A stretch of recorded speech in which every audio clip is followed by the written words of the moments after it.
Gente, bom dia. É, Antes de tudo, né, eu tinha combinado com vocês, né, de hoje a gente tentar fazer os exercícios juntos, tal. Até fiz os slides com os exercícios para a gente fazer junto, mas eu não sei se a gente vai fazer, tá? Vou tentar que a gente faça. É, Preciso falar com vocês, né, sobre o restantezinho de iluminismo, que eu acho importante vocês saberem e tal, né? Enfim, a gente vai tentar falar, tá? Sobre o restante. Não, Isabela, não tem problema não. Valeu. É, Aí a gente vai tentar falar o restante, tá? E aí a gente tenta fazer os exercícios. Senão a gente começa na semana que vem, sem problema algum, tá? Que aí a gente vai tentar fazer de forma retroativa isso daí. Mas a gente vai fazer isso, tá? Da gente tentar realizar os exercícios para tirar as dúvidas juntos, para tentar facilitar a vida de vocês. Então, se a gente não começar hoje, a gente começa no máximo na semana que vem, tá?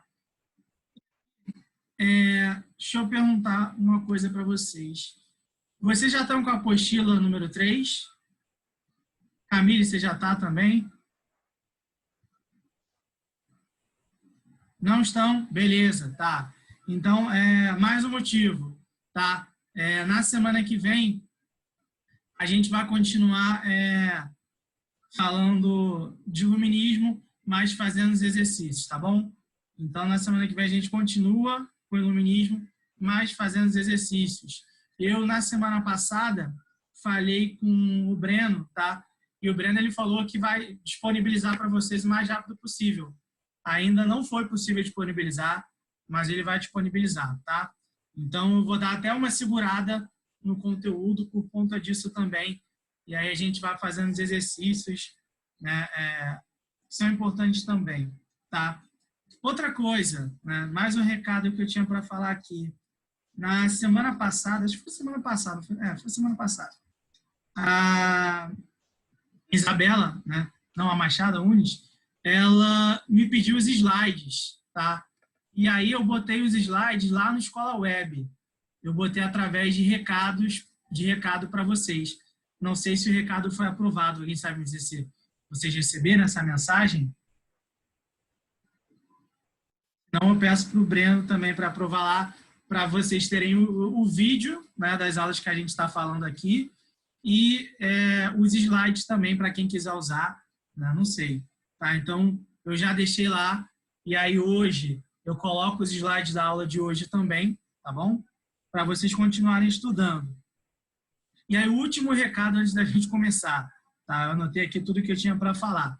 Gente, vocês estão com dúvida em algum conteúdo, tá? Que a gente já trabalhou ao longo desse ano? Né? Então, assim, a gente estudou tal coisa em algum momento, mas eu estou com dúvida, essas coisas como um todo. Por que eu estou perguntando isso, gente? Se vocês tiverem, tá?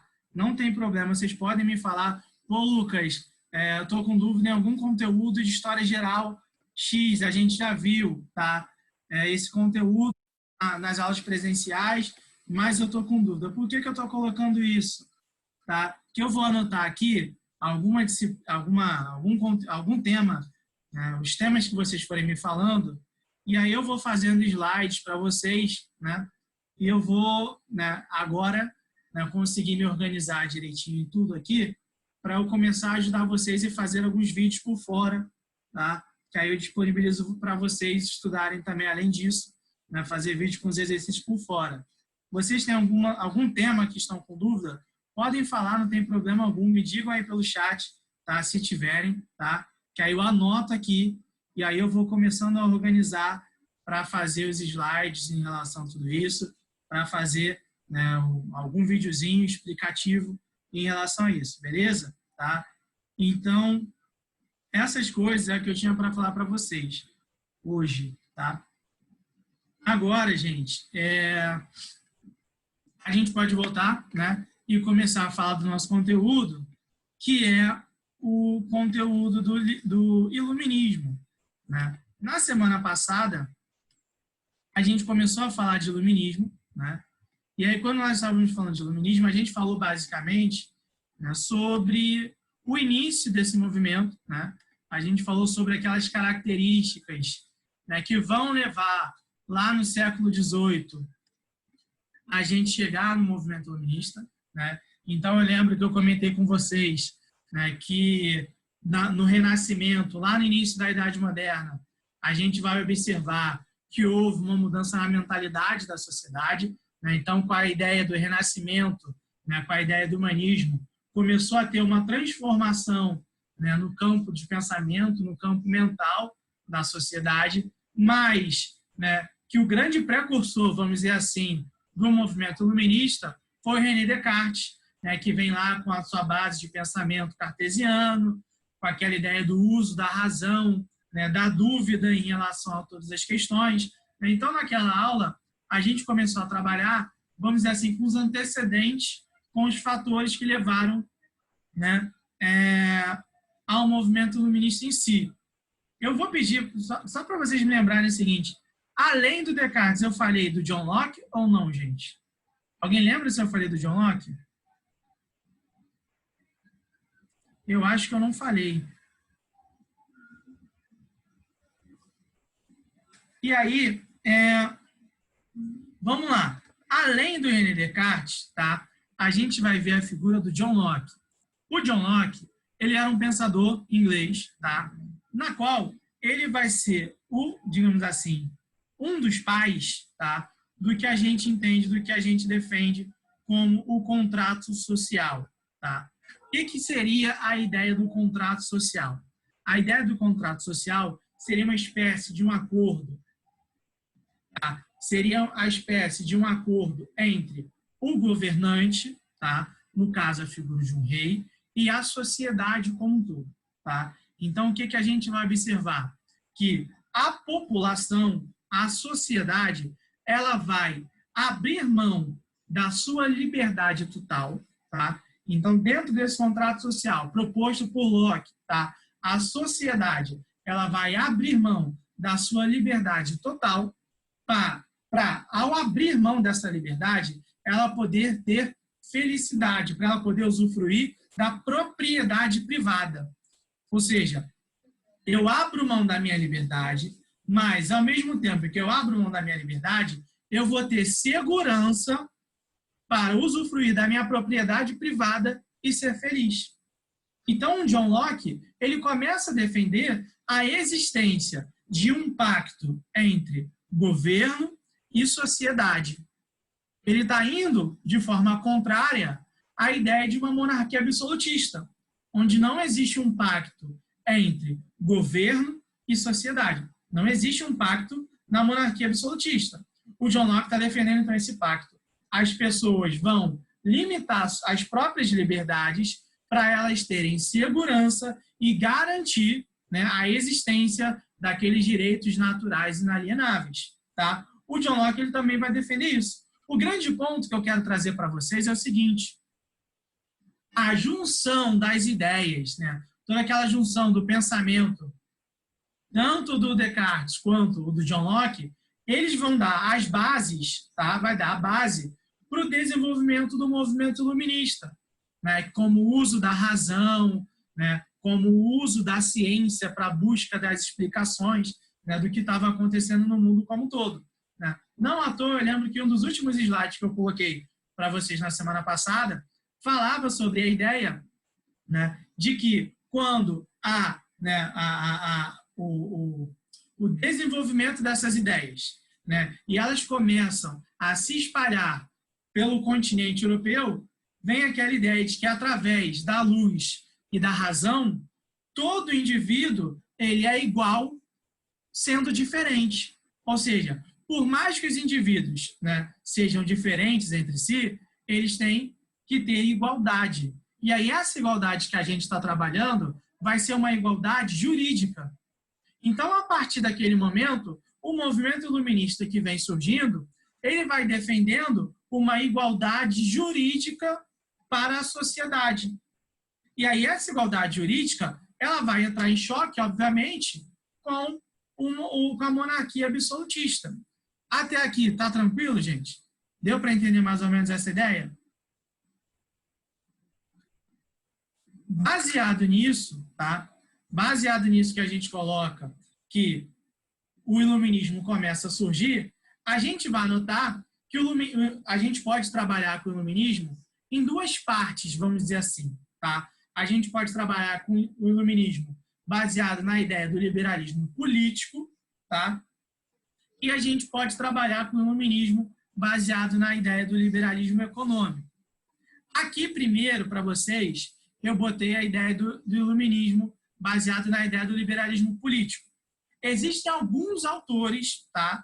E no geral, tá? O que a gente tem que entender? Que esses autores do liberalismo político, eles têm uma base de pensamento que é contrária, tá? Contrária à concentração de poderes nas mãos de um governante.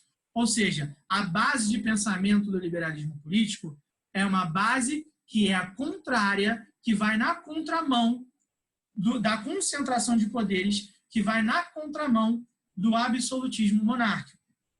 Então, o que vai ser de semelhante entre esses caras é isso.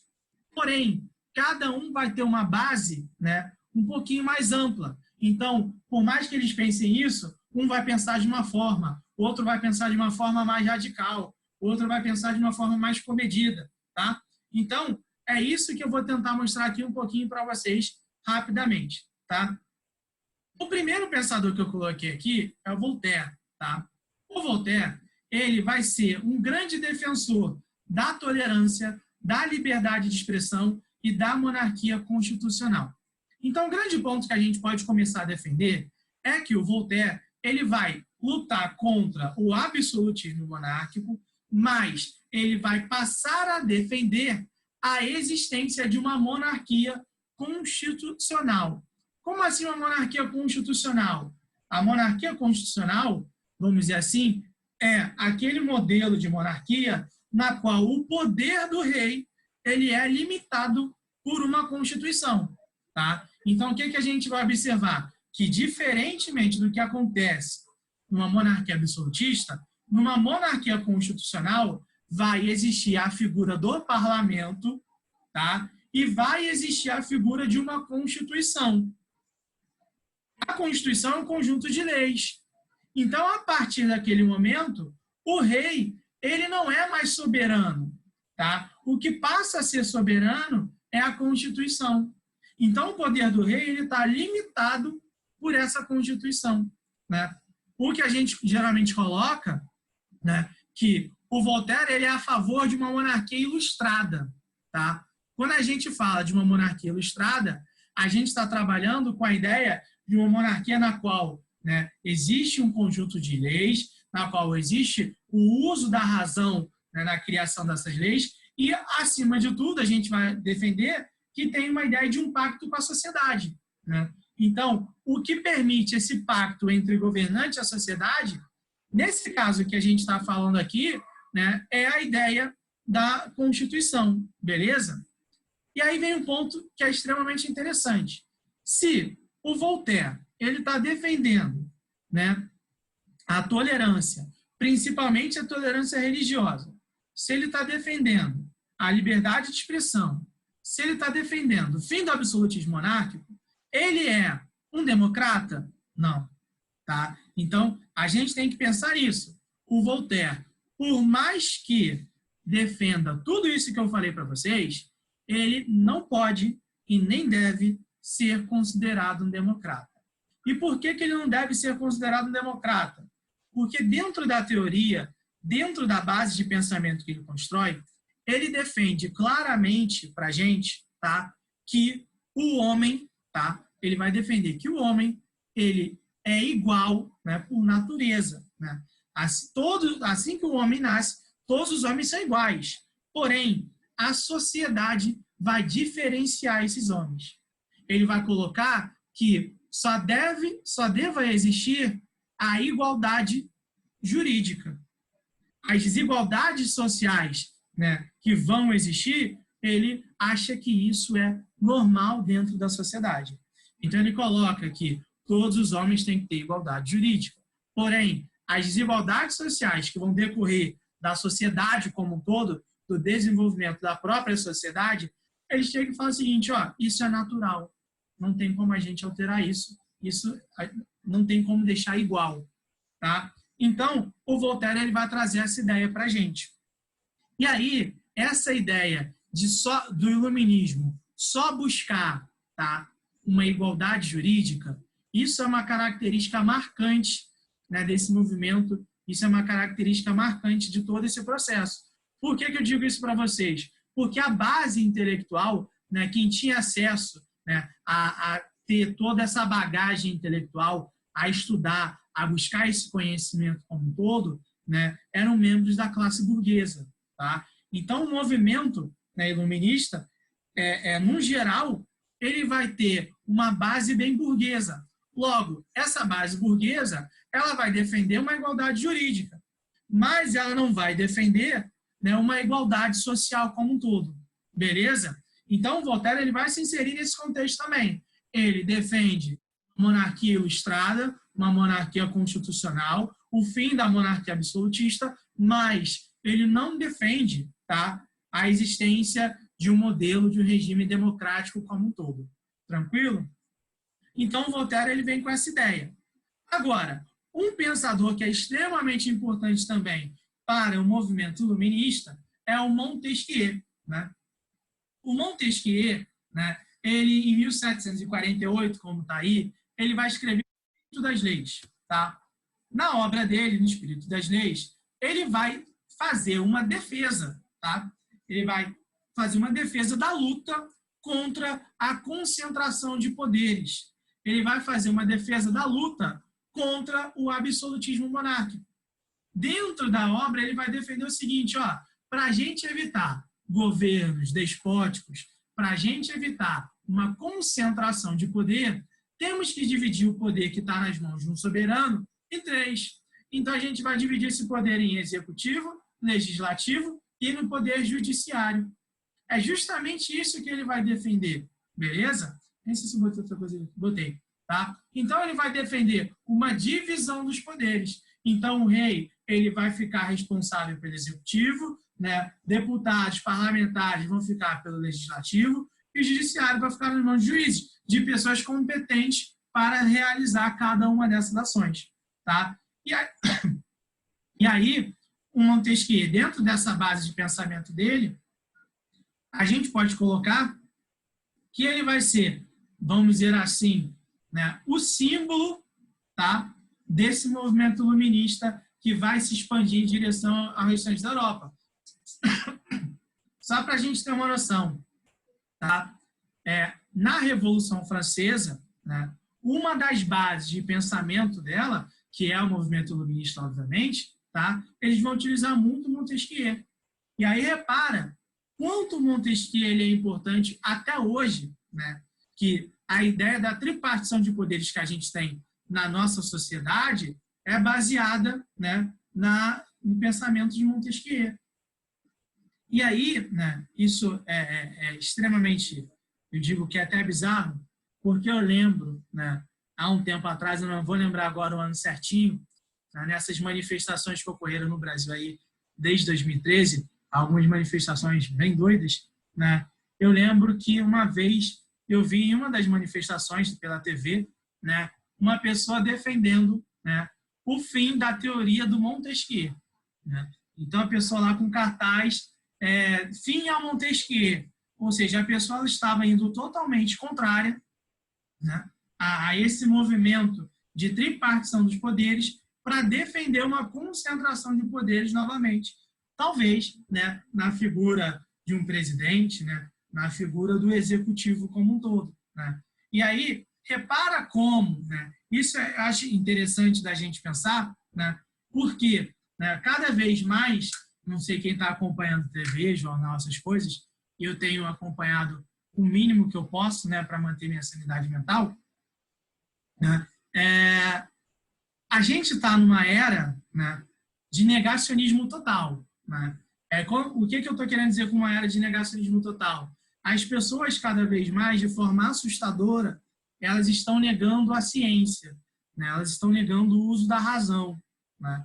E aí, né, isso é um reflexo, né, do que se coloca em relação à época do iluminismo. Só para a gente tentar trazer para o que a gente está colocando e para a nossa realidade hoje, né? Quando a gente fala de iluminismo, o iluminismo ele vem com uma base de pensamento voltada para o uso da razão. Então, assim, buscava-se o conhecimento, buscava-se a razão para resolver problemas dentro da sociedade e chegávamos, assim, a um verdadeiro conhecimento. Hoje, a gente está, em muitas pessoas, e por aí vai, entrando num caminho na contramão desse caminho. Então, está se buscando um negacionismo da razão, um negacionismo da ciência, né, para fazer um caminho inverso em relação a isso daí. E aí, quando a gente vê, no caso eu vejo, né, uma placa, né, falando tem que dar fim ao Montesquieu, isso é um reflexo do que está acontecendo hoje, né, dessa contramão, né, que a gente está passando, do que a gente está vivenciando. Beleza? Mas, enfim, o Montesquieu, até hoje, ele é a base desse pensamento, né, de tripartição dos poderes que a gente está trabalhando, que existe na nossa sociedade, né, até os tempos atuais, e espero que continue existindo, que ninguém termine com isso, né? E aí, além do Montesquieu, tá, existe um outro pensador, e aí esse pensador ele vai ser, sem dúvida nenhuma, a base, né, de alguns movimentos mais radicais ao longo da história, tá? Que é o Rousseau. O Rousseau, gente, ele vai ter um pensamento mais ou menos semelhante, tá, com o pensamento que a gente falou ali rapidamente do John Locke, tá? O John Locke, ele é o defensor de uma teoria do contrato social. O Rousseau, ele também é o defensor de um contrato social. Só que, dentro do contrato social, ele vai defender a ideia de que a propriedade privada, tá, é a origem da desigualdade dentro da sociedade. E aí, talvez vocês, não sei quem já estudou isso, talvez vocês vão lembrar que uma pessoa no século XIX falava isso também, que é o Marx. O Marx, ele chega e fala que a propriedade privada é a origem da desigualdade social, né? O Rousseau, ele vem com essa ideia. Então, a gente pode começar a entender que uma base de pensamento do Marx, ele vem do Rousseau. E outra coisa que a gente tem que começar a entender também, tá? Quando o Rousseau, ele vai lá e faz a ideia do contrato social, ele, ao apontar que está, né, que a propriedade privada é a origem da desigualdade social, ele já está se contrapondo, tá, ao John Locke. O John Locke, ele fala que o homem, né, dentro desse contrato social, ele tem que usufruir da propriedade privada através da garantia do Estado. Então, o papel do Estado para o John Locke vai ser garantir a segurança daquele indivíduo para ele, tá, usufruir, né, da propriedade privada, para ele ter felicidade. Tá? Já o Rousseau, ele vai apontar, ó, sou contra a propriedade privada, tá? E dentro desse contrato social, que eu entendo que a gente tem que estabelecer, o que tem que parecer é a vontade geral, né? Digamos assim, a vontade de uma maioria. Então, assim, o governo, né, ele tem que representar a sociedade como um todo, né? O cara é governante, mas a soberania é da sociedade. Então, esse governante, para o Rousseau, né, ele tem, né, que buscar, né, atender à vontade geral, porque a soberania é uma soberania do povo. Então, as ideias dele, tá, as ideias do Rousseau, são algumas ideias consideradas mais radicais. O movimento, né, dentro da Revolução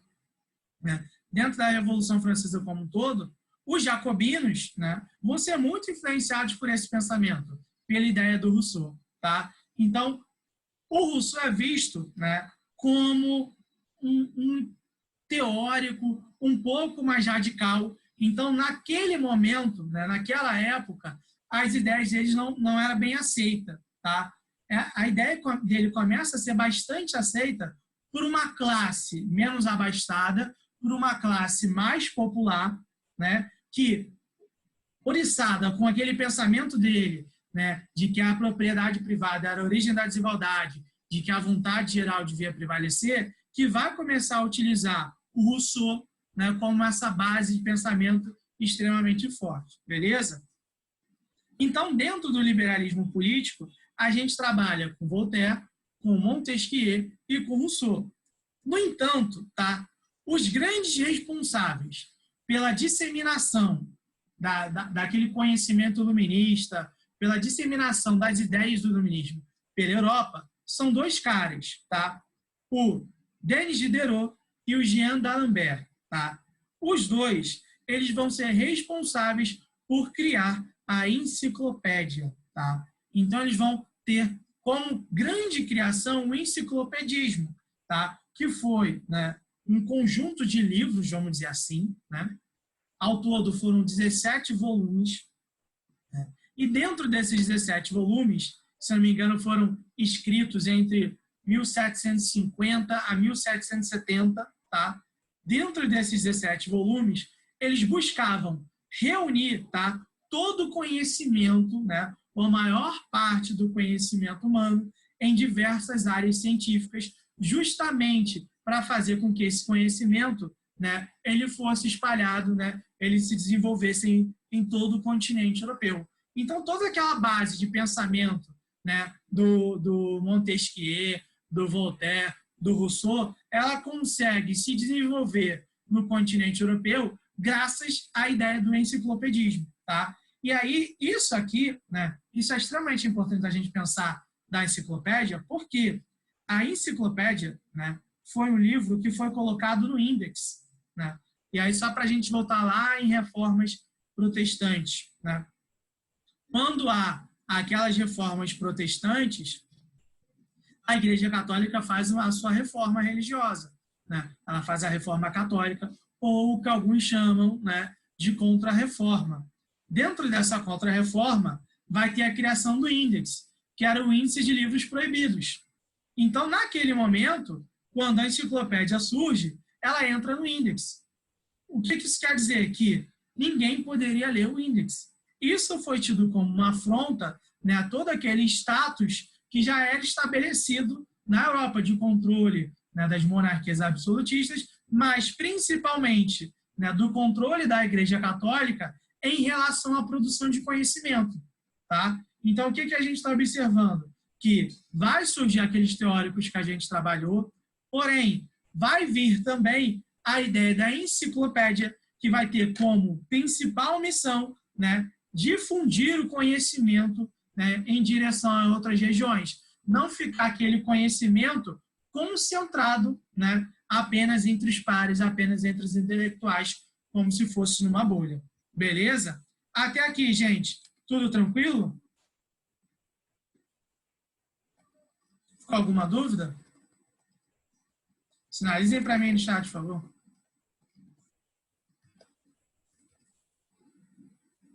Beleza, então. E aí, essa é a ideia do liberalismo político, tranquilo?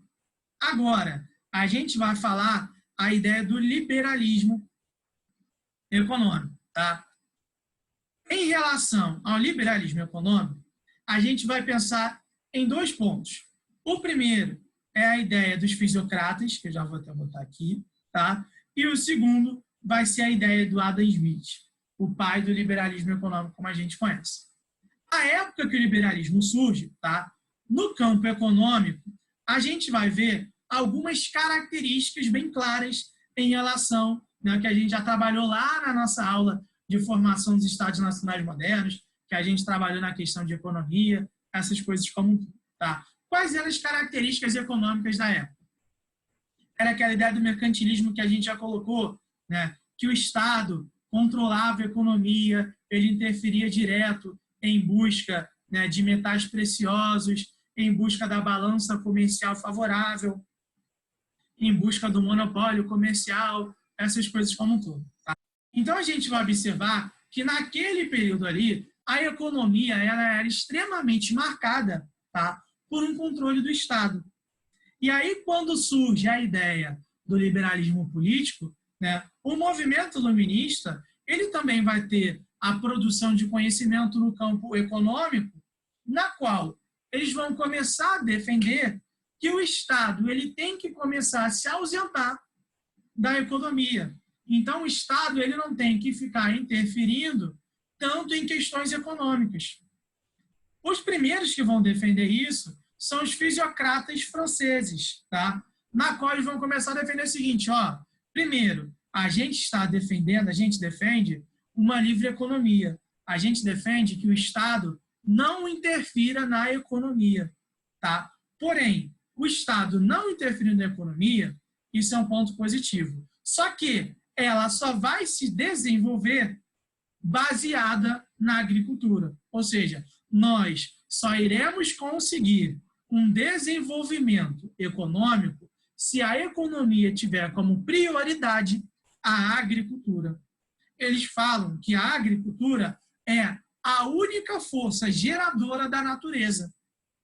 Então, eles falam que a agricultura consegue gerar, né, um desenvolvimento para o país. Coisa que, né, o comércio, coisa que, vamos dizer assim, a indústria de transformação não consegue desenvolver. Então, eles vão dar, né, um foco maior ao desenvolvimento da agricultura. O principal lema deles, que eles vão começar a defender, é deixe fazer, deixe passar. Ou seja, quando eles estão colocando, ó, deixe fazer, deixe passar, eu não quero que o Estado interfira nas questões econômicas. Então, ó, vamos deixar o Estado se ausentar dessa questão. O Estado tem que se preocupar com a questão dos direitos naturais da sociedade. Vamos pensar dessa forma. Então, o Estado ele tem que se preocupar com a garantia militar, né, com a segurança militar, perdão, ele tem que se cuidar, tem que se preocupar com a preservação, né, com cuidar, né, da sociedade como um todo. Mas questões econômicas não é o papel do Estado. Os fisiocratas, eles vão dar esse ponto de partida. E aí, quem vai criar uma base do liberalismo econômico muito forte, vai ser a figura do Adam Smith. O Adam Smith, em 1776, ele vai escrever A Riqueza das Nações. A Riqueza das Nações vai ser a obra base, tá? Vai ser a obra base para criar toda aquela ideia do liberalismo clássico e vai ser aonde a galera que defende o neoliberalismo vai beber dessa fonte. Então, se a galera que defende o neoliberalismo, quando o neoliberalismo começou a surgir, né, ele surgiu como uma adaptação, né, desse liberalismo clássico, né, mas, obviamente, adaptada à realidade da época, adaptada a essa realidade. Então, esses pensadores neoliberais de hoje, eles beberam lá da fonte, né, do liberalismo clássico para adaptar, para trazer para a realidade aqui. O Adam Smith, no Riqueza das Nações, ele tenta explicar, né, a economia através de leis básicas. Então, ele vai se inspirar muito naqueles filósofos naturais, né, como, por exemplo, Newton, no qual ele vai tentar trazer as leis da física, vamos dizer assim, para a economia como um todo. Então, ele vai tentar explicar a economia através de leis básicas da física. Obviamente, adaptando isso para a economia, obviamente. E aí, o que ele vai falar dentro da teoria dele? Ele vai falar que a intervenção do Estado na economia vai ferir a força natural. Então, ele coloca que quando o Estado, a figura do Estado, interfere diretamente na economia, esse Estado, ele está ferindo, é uma força antinatural. Se é uma força antinatural, ele não pode continuar intervindo, ele não pode continuar interferindo na economia. Dessa forma, a economia só vai retomar o seu curso natural quando a mão invisível, né, reger a economia. Então, o que o Adam Smith ele começa a defender? Ele começa a defender uma ideia de o Estado se ausentar das questões econômicas e deixar que a mão invisível da economia ela comece a gerir a própria economia, levar a economia aos rumos que se imaginar. Particularmente, em minha opinião, tá? eu odeio esse termo mão invisível, tá? Por que que eu estou falando isso? É como se a economia tivesse vida própria, né? É como se existisse um ser chamado economia, né, que tivesse uma vida própria. Quando, na realidade, a gente vai ver que essa economia, essa mão invisível da economia, ela é regida por pessoas, por seres humanos. Então, não existe, né, pelo menos na minha concepção, obviamente, né, uma mão invisível na qual a economia vai se autorregir. Não. Isso é regida, a economia vai ser regida de acordo com os interesses de quem faz parte, né, de quem controla a economia efetivamente. Então, assim, se o Estado se ausentar, vai ter gente que vai controlar a economia. Então, não existe uma mão invisível ali, tá? Mas o Adam Smith ele vem defendendo essa ideia de que uma mão invisível devia regir a economia. Não devia ter ninguém, né? O Estado não devia estar interferindo nisso. O que deveria levar a economia como um todo, e a gente começa a pensar mais à frente, é aquela ideia da lei da oferta e da procura, né? É algo mais ou menos que está acontecendo agora, querendo ou não, a gente entende, né? Não sei se vocês, né, estão acompanhando aí, mas ontem mesmo eu li uma reportagem, e a reportagem, nem lembro agora qual site que apareceu, né, que agora vai ser liberado o FGTS, né? O FGTS vai ser liberado pelo governo para as pessoas sacarem. E aí a reportagem era 5 coisas que vocês não devem fazer com o FGTS liberado, né? E aí uma das dicas que o cara estava dando, a mulher estava dando, sequer, falou, vocês não têm que cair, né, no desejo de fazer compras em sites da internet. Por que isso? Como as pessoas estão diminuindo, né, cada vez mais o consumo em lojas, em coisas que são, né, supérfluas, que não são essenciais, a gente vê que alguns sites, né, Casas Bahia, por aí vai, o preço dos produtos está caindo consideravelmente. Os caras estão fazendo promoção para conseguirem vender, né? Ou seja, a lei da oferta e da procura, né, está entrando, né, nesse jogo aí por conta da pandemia, por conta da crise. Ao mesmo tempo, produtos essenciais, produtos do ramo alimentício, estão crescendo o preço cada vez mais, né? Por exemplo, o quilo do alho, R$ 39,00, né? Então, assim, a gente começa a observar que essa lei da oferta e da procura, ela está se fazendo de fato, né, real. Então, o Adam Smith, ele começa a defender justamente essa ideia. Beleza? Então, dentro dessa brincadeira, o papel do Estado seria a mesma coisa que os fisiocratas pensavam: garantir a segurança, né, garantir, né, alguns direitos naturais do homem. Porém, ele não devia interferir na economia. Beleza essa ideia do liberalismo econômico, gente? Tá? Então, é o seguinte, o iluminismo ele vai ter essa ideia do liberalismo político e do liberalismo econômico. Tá? Falta 1 minutinho para acabar a aula, gente. E aí eu já vou encerrando por aqui. Tá? E aí, na semana que vem, a gente vai fazer sem falta os exercícios. Eu vou corrigir esses exercícios com vocês. Faremos juntos. Tá? E aí, além disso, outro ponto que eu quero falar com vocês, se tiver algum conteúdo com dúvida, me avisem, que aí eu preparo o material para vocês em relação ao que a gente falou. Já já vai encerrar essa aula aqui, tá bom, gente? Um abraço para todo mundo, tá? A gente se vê na semana que vem fazendo os exercícios, tá bom?